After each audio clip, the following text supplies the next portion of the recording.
Daniel Roberts stared at his computer screen, his eyes burning from another 12-hour workday. The clock in the corner showed 9:47 p.m., and his daughter Sophie was already asleep upstairs. He rubbed his temples, trying to push away the guilt that had become his constant companion over the past 2 years since his wife passed away. His phone buzzed with yet another email. This time it wasn't about the company merger or the product launch. It was from Sophie's school, reminding parents about the upcoming birthday celebrations. Daniel's heart sank. Sophie's 7th birthday was in 3 days, and he'd promised her a real party this year, not just cake at home like last year. Not just a quiet dinner with Grandma. A real party with friends, games, and everything a little girl could want. The problem was simple but devastating. His executive assistant, Jennifer, who'd been helping him plan everything, had quit yesterday. Family emergency, she'd said. She was moving to another state. Just like that, all the party planning she'd been handling fell into Daniel's lap, and he had absolutely no idea what he was doing. He opened his laptop and pulled up the notes Jennifer had left behind. Venue, check. They were doing it at home in the backyard. Invitations sent. 15 kids from Sophie's class were coming. Cake ordered from that fancy bakery downtown. Food, he'd hire a catering service. Decorations, he could buy those tomorrow, but then he saw it. The one thing that made his stomach drop. Entertainment. Completely blank. Daniel quickly searched online for children's entertainers. He clicked on the first few results, his hope deflating with each call. Booked, booked, booked solid for the next month. One company laughed when he said he needed someone in 3 days. Another quoted him a price that would have made sense if they were entertaining royalty. By midnight, Daniel had called 17 different entertainment companies. Nothing. He considered canceling, but the image of Sophie's disappointed face stopped him cold. She'd been so excited, telling everyone at school about her party. She'd drawn pictures of what she imagined it would look like with balloons and a magician and face painting. He couldn't let her down. Not again. Daniel spent the next day in back-to-back meetings, barely paying attention. His mind kept drifting to the party problem. During lunch, he excused himself and made more calls. A puppet show company had an opening, but when he mentioned it was for 7-year-olds, they said their act was better suited for toddlers. A magician could do it, but only if Daniel paid triple the normal rate plus travel expenses from 2 states away. That evening, after tucking Sophie into bed and listening to her excited chatter about her upcoming party, Daniel returned to his office feeling desperate. He opened his laptop and started searching more obscure websites, digging deeper into the results pages, looking at freelancer sites and community boards. That's when he found it. A listing on a local services website.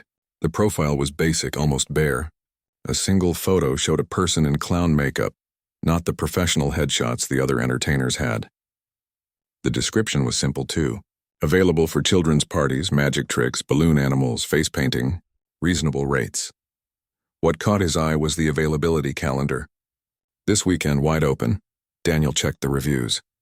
There were only 3, but they were all 5 stars. One parent wrote that their entertainer had saved their son's birthday party when their original booking fell through. Another mentioned reasonable prices and genuine care for the kids. The profile name read Bubbles the Clown, and there was a contact number. Daniel glanced at the clock. It was nearly 10 at night, too late to call.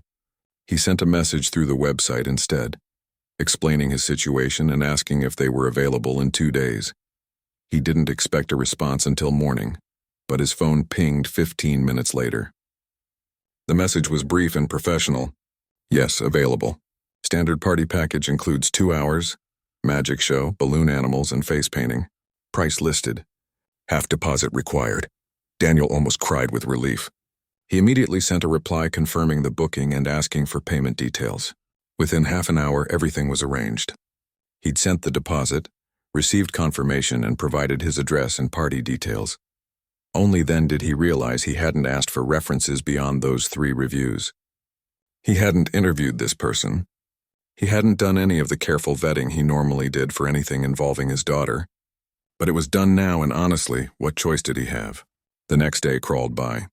Daniel tried to focus on work, but his company's chief financial officer noticed his distraction during their quarterly review meeting. After everyone else left the conference room, She asked if everything was okay. Daniel explained about the party, about being a single father trying to hold everything together, about feeling like he was constantly failing at the balancing act. She listened patiently, then shared that she'd been a single mother herself once. Her advice was simple but kind. You're doing your best. That's what matters. Sophie knows you love her. That evening, Daniel came home early for once. He and Sophie went to the party store together, and she picked out decorations. Purple and silver, her favorite colors, streamers and balloons, and a big banner that said, "Happy birthday, Sophie."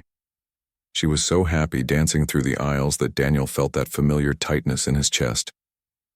These moments, these simple joys, were what he kept missing because of work. The morning of the party arrived bright and sunny. Daniel woke up early, nervous energy pushing away his usual exhaustion. He spent 2 hours setting up the backyard, hanging decorations, arranging tables and chairs. The catering company arrived at 10 to set up the food station. The cake was picked up and safely stored in the refrigerator. Sophie woke up to find the backyard transformed. Her squeal of delight made every stressed moment worth it. She hugged him tight, and Daniel felt like maybe, just maybe, he was getting something right. Guests started arriving at noon. Kids ran screaming into the backyard while parents gathered in small groups making polite conversation. Daniel found himself checking his watch constantly. The clown was supposed to arrive at 12:30 to start the entertainment at 1 o'clock. 12:30 came and went. No clown. By 12:45, Daniel was sweating despite the mild weather. He checked his phone. No messages. He tried calling the number from the profile. It rang 4 times and went to voicemail. He didn't leave a message, just hung up and tried again. Same result. Some of the parents were starting to glance at their watches. The kids were getting restless, their initial excitement at being at a party fading into chaotic energy. 2 boys were fighting over a toy. A girl was crying because someone stepped on her foot. Sophie kept asking when the clown was coming, and Daniel kept saying soon. "Sweetie?" While his mind raced through backup plans. He was seriously considering putting on a YouTube video and calling it entertainment when the doorbell finally rang. Daniel practically ran to the front door. He yanked it open, ready to either hug or yell at whoever was on the other side. A woman stood on his doorstep, and for a moment, Daniel forgot why he was annoyed. She was probably in her early 30s with dark hair pulled back in a simple ponytail. She wore minimal makeup, just some white face paint around her eyes and a red nose, not the full theatrical clown face he'd expected. She carried a large, worn duffel bag over one shoulder and a smaller bag in her other hand. "Hi," she said, slightly out of breath. "I'm so sorry I'm late. Car trouble. I'm Rachel from the Bubbles listing." Her voice was surprisingly soft, almost hesitant. There was something in her expression, a nervousness that seemed out of place for someone who did this for a living. Daniel found himself staring, trying to figure out why she seemed so familiar. Had he met her before? "Right, yes, come in," Daniel said, stepping aside. "The party's in the back. We're running a bit behind schedule."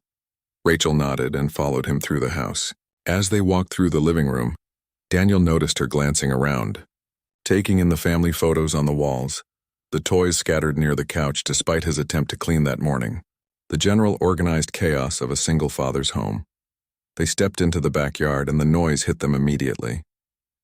15 kids running around, parents trying to maintain some semblance of order, and Sophie in the middle of it all still asking about the clown. When Sophie saw Rachel, her eyes went wide. "Is that her? Is that the clown?" Daniel nodded and Sophie came running over. Rachel immediately crouched down to Sophie's level, smiling warmly. "You must be the birthday girl," Rachel said. "I'm Bubbles, and I'm here to make sure you have the most amazing birthday ever." "Is that okay with you?" Sophie nodded enthusiastically. And just like that, she grabbed Rachel's hand and started pulling her toward the other kids. Rachel glanced back at Daniel, and he saw something flash across her face. Recognition, surprise, but it was gone so quickly he thought he might have imagined it. "I'll just set up over there," Rachel said, pointing to a clear space near the fence. "Give me 5 minutes?" Daniel nodded, watching as she efficiently unpacked her bags. She worked quickly, setting out a small folding table, arranging supplies for face painting, and pulling out an impressive collection of balloon-making materials. Within minutes, she was ready. What happened next surprised Daniel. He'd expected someone going through the motions, performing a standard routine they'd done 100 times. Instead, Rachel seemed genuinely engaged with the kids. She started with a magic trick that had even the skeptical older boys leaning in with interest. A simple card trick that somehow became hilarious when she pretended to mess it up, only to reveal the chosen card in her shoe. The kids roared with laughter, and Daniel found himself smiling despite his earlier stress. Rachel moved into balloon animals, but not the standard dogs and swords. She asked each kid what they wanted and actually tried to make it, even when a 6-year-old requested a dragon. The result was creative and wobbly, but somehow perfect, and the little boy carried it around like treasure. Daniel stood with the other parents watching. One mother leaned over to him. "She's wonderful. Where did you find her?" "Last-minute hire," Daniel admitted. "Got lucky, I guess." But as he watched Rachel interact with Sophie, making his daughter laugh in a way he hadn't heard in months, he wondered if luck was really the right word. There was something about the way Rachel looked at Sophie, something careful and tender that went beyond a professional entertainer doing their job. During the face-painting segment, Daniel's phone rang. Work emergency. He stepped inside to take the call, a problem with a client that needed immediate attention. When he came back outside 15 minutes later, absorbed in work stress, he found Rachel sitting with Sophie, painting an elaborate butterfly on her cheek. The two of them were talking quietly, and Sophie was smiling in that genuine way that made her whole face light up. Daniel's chest tightened again, but this time it wasn't just guilt. It was something else, something he couldn't quite name. He pulled out his phone and snapped a photo, wanting to remember this moment, this unexpected grace in the middle of his chaotic life. As the party wound down and parents started collecting their children, Rachel began packing up her supplies. Daniel approached her, pulling out his wallet. "You were amazing," he said. "Seriously, you saved the day." Sophie hasn't stopped smiling. Rachel's expression shifted, becoming guarded. "Just doing my job." "No, it was more than that," Daniel insisted. He handed her the remaining payment plus a generous tip. "Thank you, really." Rachel took the money and their fingers brushed briefly. She pulled back quickly, almost like she'd been burned. "I should go." "Wait," Daniel said, that nagging sense of familiarity finally pushing him to ask, "Have we met before? You seem really familiar." Rachel's face went pale beneath the clown makeup. For a long moment, she just stared at him, and Daniel saw a dozen emotions flash across her face: fear, sadness, longing, and something else he couldn't identify. "No," she finally said, her voice barely above a whisper. "We've never met." But the way she said it, the way she couldn't quite meet his eyes, told Daniel she was lying. Before he could press further, Rachel had grabbed her bags and was heading for the door. Daniel followed, confused and curious in equal measure. At the front door, Rachel paused. She looked back toward the backyard where Sophie was showing her grandmother the butterfly on her face. When Rachel turned back to Daniel, there were tears in her eyes. "Take care of her," Rachel said quietly. "She's a special little girl." And then she was gone, walking quickly to an old sedan parked down the street, leaving Daniel standing in his doorway with more questions than answers, and the strange feeling that something significant had just happened, even if he had no idea what. Daniel couldn't stop thinking about the clown. 3 days had passed since Sophie's party, and he kept replaying that final moment at the door. The tears in Rachel's eyes, the way she'd looked at Sophie like she was looking at something precious and heartbreaking at the same time. That whispered instruction to take care of her. It didn't make sense. None of it made sense. He was sitting in his office on Wednesday afternoon, supposedly reviewing quarterly reports, but instead found himself typing Bubbles the Clown into search engines for the 3rd time that day. The listing was still there, but now it showed as unavailable. When he tried to send a message through the platform, it bounced back. Account temporarily disabled. His assistant knocked on the door, the new one he'd hired to replace Jennifer. "Mr. Roberts? Your 2 o'clock is here." Daniel closed his laptop quickly, feeling oddly guilty, like he'd been caught doing something wrong. He pushed thoughts of the mysterious clown aside and tried to focus on work. It lasted about an hour before his mind wandered again.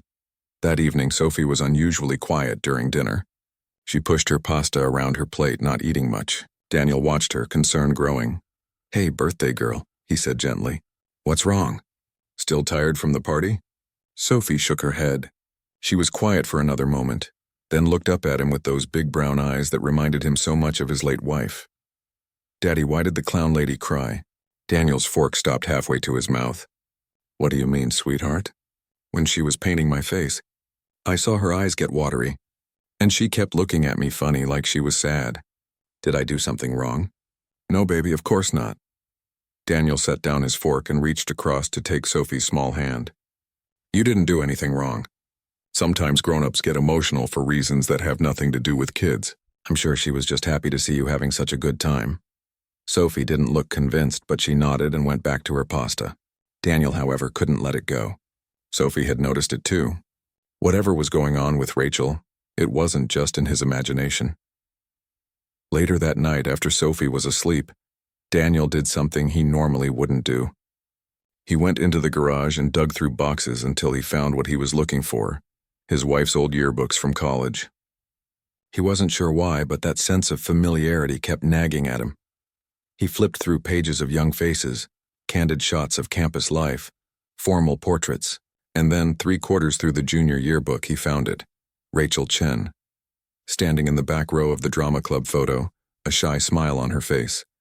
Same dark hair, same gentle eyes, but the last name Chen, that was his last name. Or it used to be, before his wife took his name when they married. Daniel's hand started shaking. He flipped to the index, found more references. Rachel Chen appeared in several group photos, theater productions, volunteer organizations, even one shot of her at what looked like a family weekend event. He grabbed his phone and called his mother-in-law, not caring that it was almost 11 at night. "Daniel, is everything okay? Is Sophie all right?" Patricia's worried voice came through immediately. "Everyone's fine. Patricia, I need to ask you something. Did Claire have a sister?" The silence on the other end lasted so long Daniel thought the call had dropped. "Patricia, why are you asking about this?"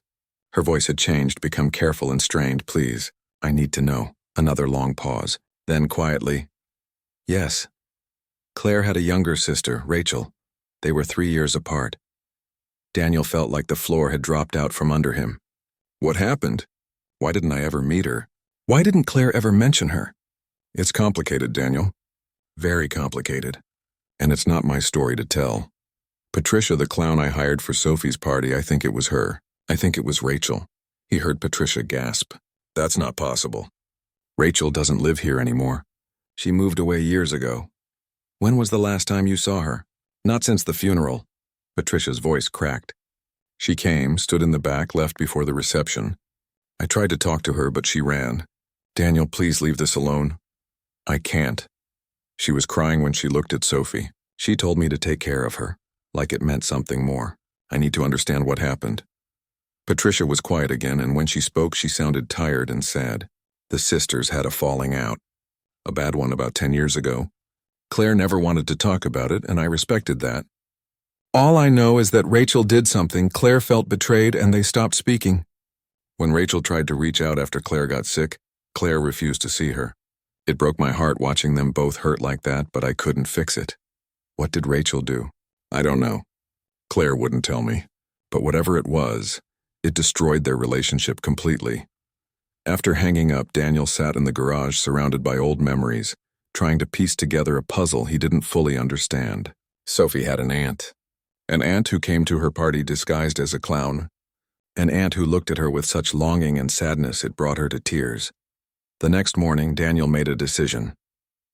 He called his office and told them he'd be working from home. Then he started searching. If Rachel had listed her services online, there had to be other traces of her digital footprint. It took hours of searching through social media, old forum posts and public records, but eventually he found something. A small article in a local community newsletter from 2 months ago about a woman named Rachel Chen, who'd started a small charity teaching magic tricks to kids in hospitals. The article mentioned she worked various part-time jobs to support herself while running the charity. The article didn't include contact information, but it mentioned which hospital she volunteered at. Daniel knew what he was about to do was probably crossing a line, but he needed answers. More importantly, Sophie deserved to know she had family, and Rachel clearly wanted some connection to her niece, even if it had to be hidden behind clown makeup. That afternoon, he drove to City General Hospital. The volunteer coordinator was friendly but firm about privacy policies. She couldn't give out information about volunteers. But when Daniel explained he was trying to reach someone who'd performed at his daughter's party, and he wanted to hire her again, the woman's expression softened. "I can't give you her contact information," she said carefully, "but I can tell you that Rachel volunteers here every Tuesday and Thursday afternoon. She's usually in the pediatric wing around 2 o'clock. It was Thursday. It was 1:30. Daniel sat in the hospital cafeteria, drinking terrible coffee and feeling increasingly unsure about his plan. What was he going to say? How would Rachel react to being confronted? At 2:15, he made his way to the pediatric wing. Through the window of the playroom, he could see her. Rachel was sitting cross-legged on the floor, surrounded by kids in hospital gowns and pajamas. She was making balloon animals, her face animated and smiling, so different from the guarded expression she'd worn at Sophie's party. He watched for a few minutes, and what he saw made his chest ache. She was good with kids, patient and kind and genuinely engaged. One little boy, bawled from what Daniel assumed was chemotherapy, laughed so hard at one of her tricks that Rachel's whole face lit up with joy. Daniel waited until she was packing up her supplies. When she stepped into the hallway, he was standing there. Rachel froze. The color drained from her face and her hands tightened on the bag she was carrying. Daniel. It wasn't a question. She knew exactly who he was. "We need to talk." She looked around frantically like she was considering running. "I don't think that's a good idea. You're Sophie's aunt." He said it quietly, but the words hung in the air between them like a weight. Rachel's eyes filled with tears instantly. She turned away, pressing one hand against the wall like she needed it for support. "You weren't supposed to figure that out. Why did you come to the party?" "I shouldn't have." "I know I shouldn't have. But when I saw the listing, your address, I realized it was you. And I couldn't help it. I needed to see her just once. I thought if I was in costume, you wouldn't recognize me, and I could have that one moment with my niece and then disappear again. Why did you and Claire stop speaking?" Rachel's laugh was bitter and broken. "She didn't tell you?" "Of course she didn't. Claire was very good at cutting people out completely. Patricia said you did something, that Claire felt betrayed." "Is that what she thinks?" Rachel wiped at her eyes. "I guess that's the story that made sense to everyone." "Then tell me the truth." Rachel looked at him for a long moment, and Daniel could see her weighing options, deciding how much to reveal. Finally, she sighed and gestured to a small waiting area nearby.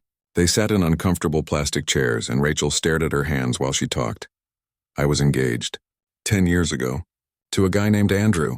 We'd been together for 3 years, planning our wedding, the whole future mapped out." She paused, her voice thick with old pain. "A month before the wedding, I came home early from work and found him in bed with Claire. Daniel felt like he'd been punched." "What?" "She was my sister, my maid of honor, and she slept with my fiancé." Rachel's voice was flat now, like she'd told the story so many times in her head that the emotion had been worn away. "When I confronted them, Claire cried and apologized and said it was a mistake, that they'd both had too much to drink. Andrew said the same thing. Everyone expected me to forgive them. Our parents, friends, everyone said it was just a terrible mistake and we should all move past it. But you couldn't. I called off the wedding. I cut them both out of my life. And then Claire got sick and suddenly I was the villain. How could I not forgive my dying sister? How could I hold on to anger when she didn't have much time left?" Rachel's voice cracked. "But every time I thought about reaching out, I remembered coming home that day. I remembered how she looked at me, guilty but also almost defiant, like part of her thought she deserved him more than I did." Daniel sat in stunned silence. His wife, the woman he'd loved and mourned, had done that. It didn't match the person he'd known. But then again, he'd only known Claire for the last 7 years of her life. He hadn't known her at 25. "When she got diagnosed, I wrote her letters," Rachel continued. "I called. I wanted to fix things before it was too late. But she sent everything back unopened. She told our parents she didn't want to see me. And then she died, and I never got to tell her that I forgave her, or that I loved her anyway, despite everything. I never got to meet Sophie while Claire was alive. Why didn't you reach out after? To me? To Sophie?" Rachel shook her head. "Because Claire made it clear in her will. Patricia told me. Claire left instructions that I wasn't to have any contact with Sophie. She told you and everyone else that she was an only child. erased me completely from her history. I respected that. I've respected it for 2 years. But when I saw that party listing, something in me just broke. I needed to see what kind of person my niece was growing into. Daniel thought about the will, the documents he'd read through in a grief-stricken haze. There had been a line, something about limiting contact to specified family members only. He'd thought it was just legal language. Now he understood it was meant to keep Rachel away. And what did you think?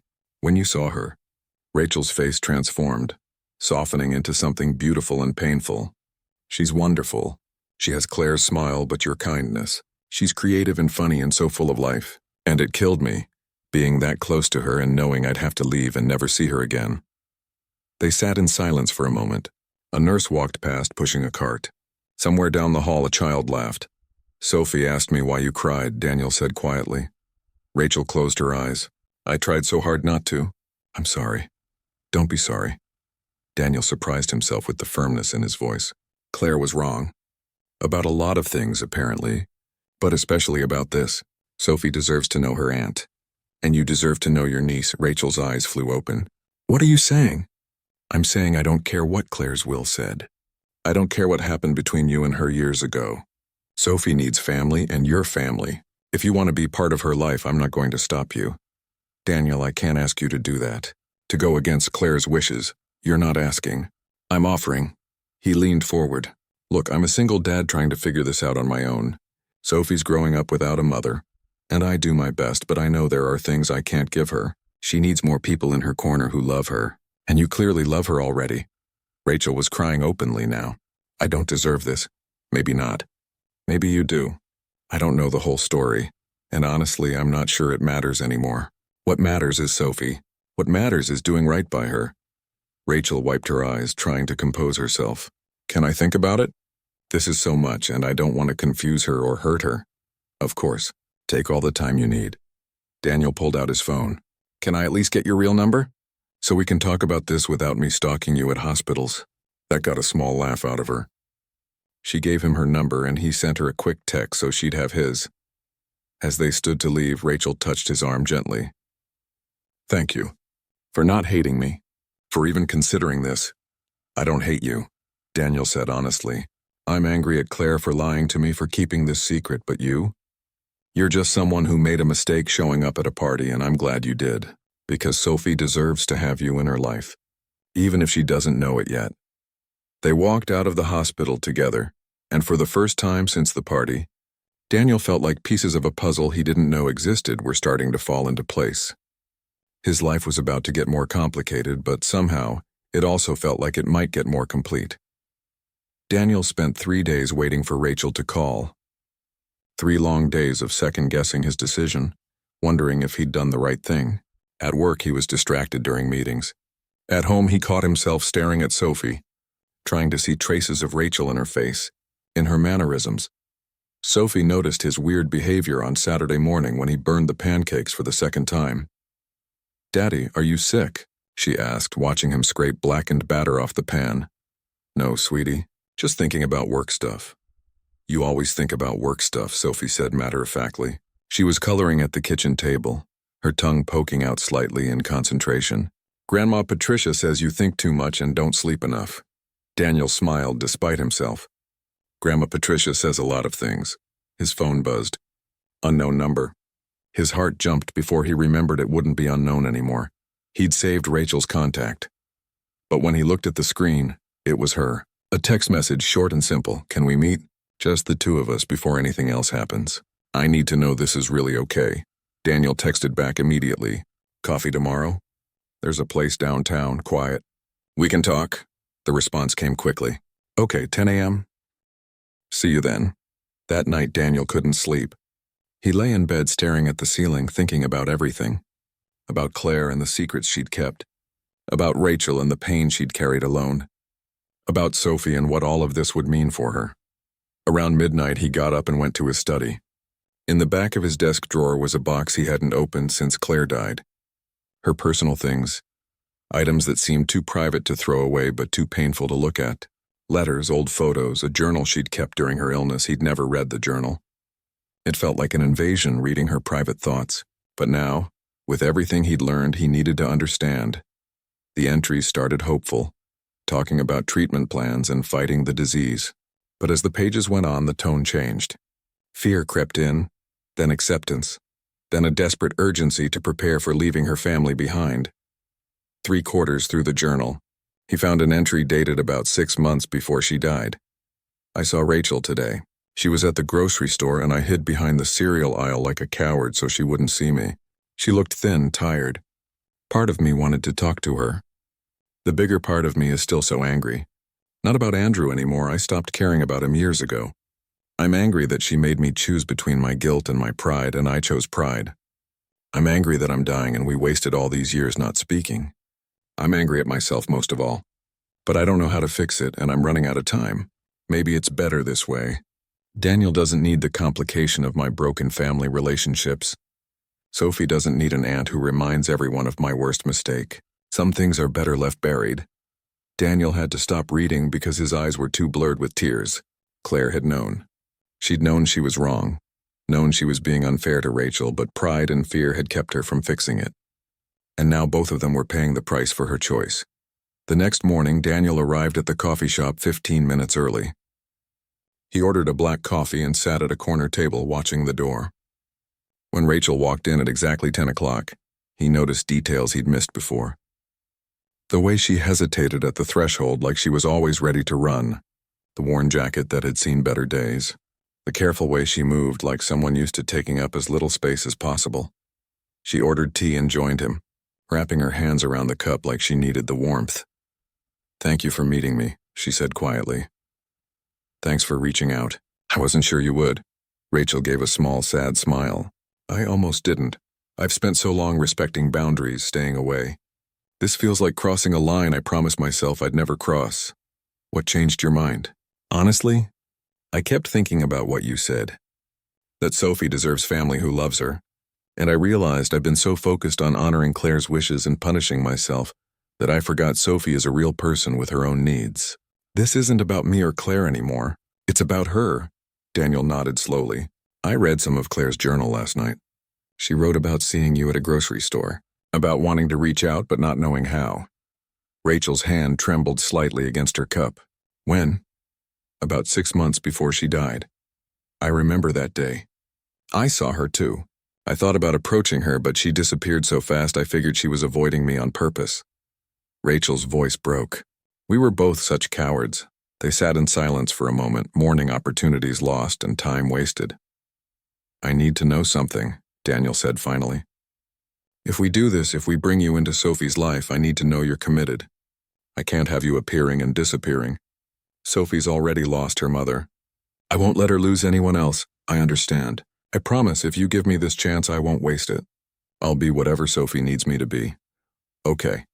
Then we need to figure out how to do this right." Daniel pulled out his phone and opened his notes. "We can't just spring it on her that she has an aunt.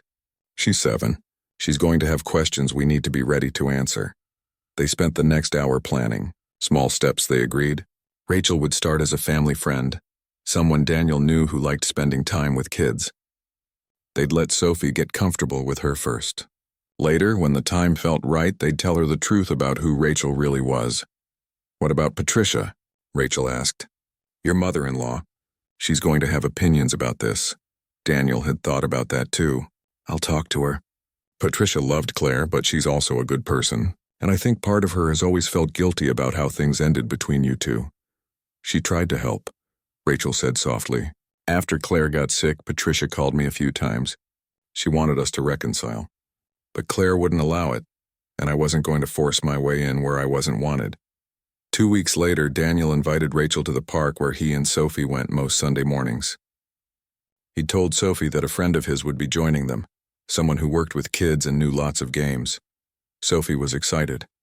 She wore her favorite purple jacket and brought her new kite, the one Daniel had bought to make up for missing her school play the week before, another moment of guilt to add to his collection. When Rachel arrived, she looked different, less guarded, more hopeful. She'd brought a frisbee and a bag of supplies for the bubble wands she made for her hospital kids. "Sophie, this is my friend Rachel," Daniel said, trying to keep his voice casual despite his hammering heart. Rachel knelt down to Sophie's level, just like she had at the party. "Hi, Sophie. Your dad told me you're really good at flying kites. Think you could teach me? I've never been very good at it." Sophie's eyes lit up. "Really? It's super easy. Come on." And just like that, they were off. Daniel followed at a distance, watching as Sophie explained the intricacies of kite flying with the serious authority of a 7-year-old expert. Rachel listened like Sophie was teaching her quantum physics, asking questions and praising her technique. The kite soared, and Sophie's laughter carried across the park. Daniel found himself smiling, really smiling for the first time in weeks. After the kite, they moved to an open area where Rachel brought out the bubble supplies. She showed Sophie how to make giant bubbles using special wands and solution. Soon Sophie was running through clouds of bubbles trying to catch the biggest ones while Rachel created more. "Your turn, Daddy," Sophie called out. Daniel joined them, feeling ridiculous and wonderful at the same time, chasing bubbles with his daughter and the aunt she didn't know she had. Other families in the park smiled at them. A perfect Sunday morning scene if you didn't know the complicated truth underneath. They got ice cream afterward, sitting on a bench while Sophie swung her legs and chattered about everything and nothing. Rachel listened attentively, asking questions about school and friends and Sophie's favorite books. "I like you," Sophie announced suddenly, looking at Rachel with that direct intensity kids have. "You're nice, and you're pretty when you smile." Rachel's eyes got suspiciously bright. "Thank you, Sophie. I think you're pretty wonderful yourself. Are you going to come to the park with us again?" Rachel glanced at Daniel, who nodded slightly. "If your dad says it's okay, I'd really like that." "It's okay," Sophie said confidently. "Right, Daddy?" "Absolutely okay." That became their routine. Every Sunday, Rachel met them at the park. Sometimes they flew kites or played frisbee. Other times they just walked and talked, Sophie in the middle holding both their hands. Daniel watched his daughter bloom under the attention, becoming more confident and animated. Patricia noticed the change when she came for dinner one Wednesday evening. After Sophie went to bed, she cornered Daniel in the kitchen. "She's different, happier. What's going on?" Daniel took a deep breath. "I need to tell you something, and you're probably not going to like it." He explained everything. Finding out about Rachel, confronting her at the hospital, deciding to bring her into Sophie's life. Patricia listened in silence, her expression unreadable. When he finished, she was quiet for a long moment. Then she surprised him. "I'm glad." "You are?" "Daniel, I watched my daughters destroy their relationship over a mistake. A terrible mistake, yes, but ultimately just a mistake. I watched Claire die with regrets she never fixed. I watched Rachel stand at the back of a funeral, crying for a sister who wouldn't forgive her. It's been one of the great sorrows of my life, not being able to fix that for them." Patricia's eyes were wet. "If you can give Sophie what they couldn't give each other, family who stays, then I support you completely. Even though it goes against what Claire wanted. Claire was my daughter and I loved her. But she was wrong about this. And I think deep down she knew it." Patricia squeezed his hand. "When can I see Rachel?" "It's been so long." They arranged for Patricia to accidentally run into them at the park the following Sunday. When Patricia saw Rachel, both women froze. Then Patricia opened her arms and Rachel walked into them, and they both cried while Sophie watched in confusion and Daniel fought his own tears. "I'm so sorry," Patricia kept saying. "I should have tried harder. I should have done more."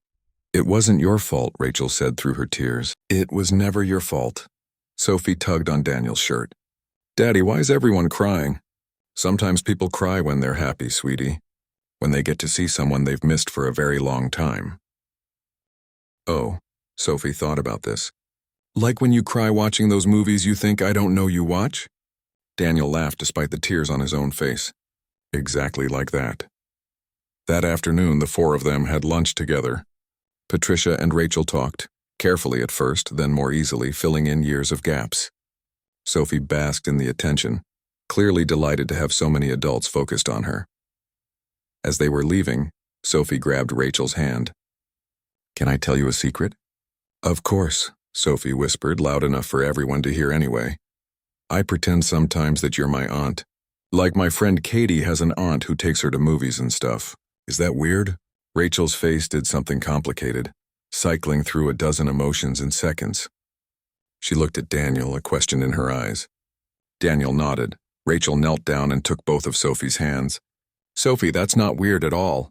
And actually, I have something to tell you. I am your aunt. Your mom was my big sister. Sophie's eyes went wide. Really? But Daddy said Mom didn't have any brothers or sisters. I know, baby, Daniel said, joining them. And I'm sorry I told you that. It wasn't exactly a lie, but it wasn't the truth either. It's complicated grown-up stuff that happened a long time ago. But Rachel is your aunt, and she's wanted to know you for a very long time. Sophie looked between them, processing. So the clown at my party, that was you? You were there because you wanted to see me? Yes, Rachel whispered. I'm sorry I didn't tell you then.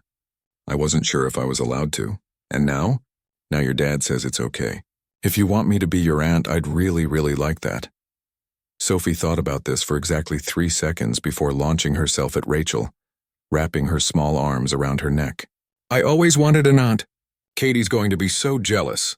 Rachel held her tight, crying and laughing at the same time.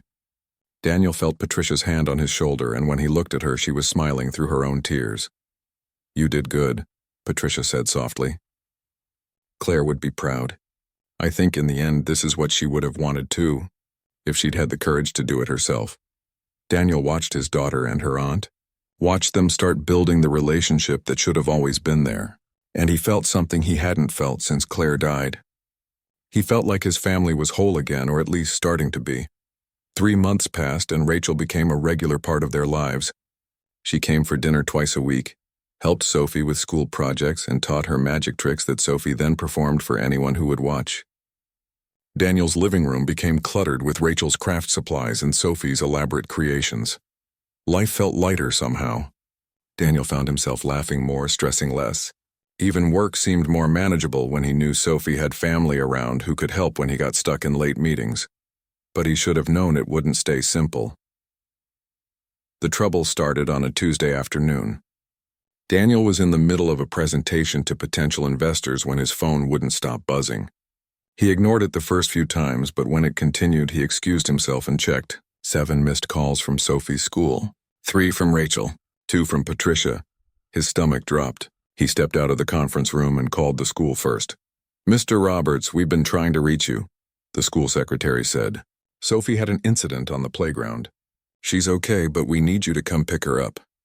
What kind of incident? Is she hurt? She got into a fight with another student. She's not injured, but the other child has a bloody nose. The principal needs to speak with you. Daniel's mind went blank. Sophie in a fight, his gentle, creative daughter who cried when cartoon characters were sad?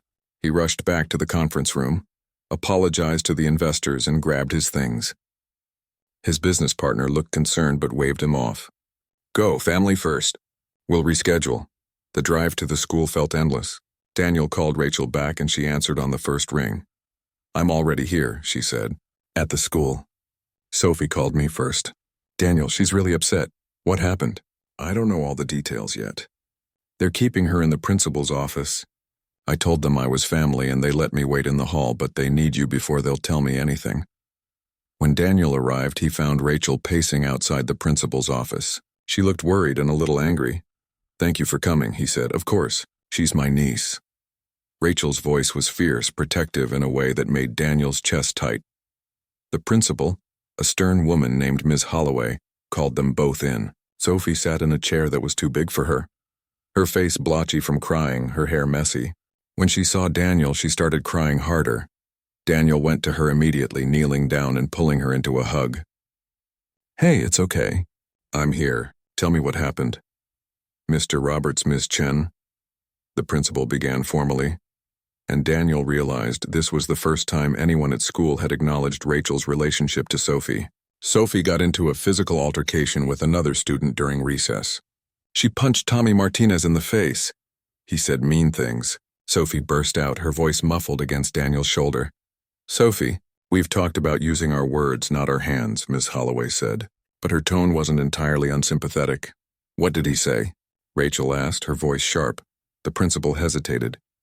According to witnesses, Tommy told Sophie that she was a liar, that she didn't really have an aunt because everyone knew her mom was an only child. Daniel felt Rachel flinch beside him. And what did Sophie say before that? Daniel asked carefully. She was apparently telling other children about her Aunt Rachel, about things they'd done together. Tommy's mother is friends with someone who knew your late wife, Mr. Roberts. The boy went home and told his mother, and his mother told him that your wife didn't have siblings. So Tommy came to school today and called Sophie a liar in front of her friends. Sophie pulled back from Daniel's shoulder, her face fierce despite the tears. I'm not a liar. Rachel is my aunt. She's my mom's sister. Tell them, Daddy. She is, Daniel said firmly. Rachel is Sophie's aunt. The situation is complicated, but she is absolutely family. Ms. Holloway nodded slowly. I understand. However, that doesn't excuse violence. Sophie, you know our rules about fighting? He wouldn't stop. Sophie's voice rose. He kept saying I was making it up, that I was weird, that I was a liar like my mom. He said my mom lied about everything. The room went very quiet. Daniel felt his anger building, hot and protective. Rachel had gone pale, he said that? Daniel asked, his voice dangerously calm. About my wife?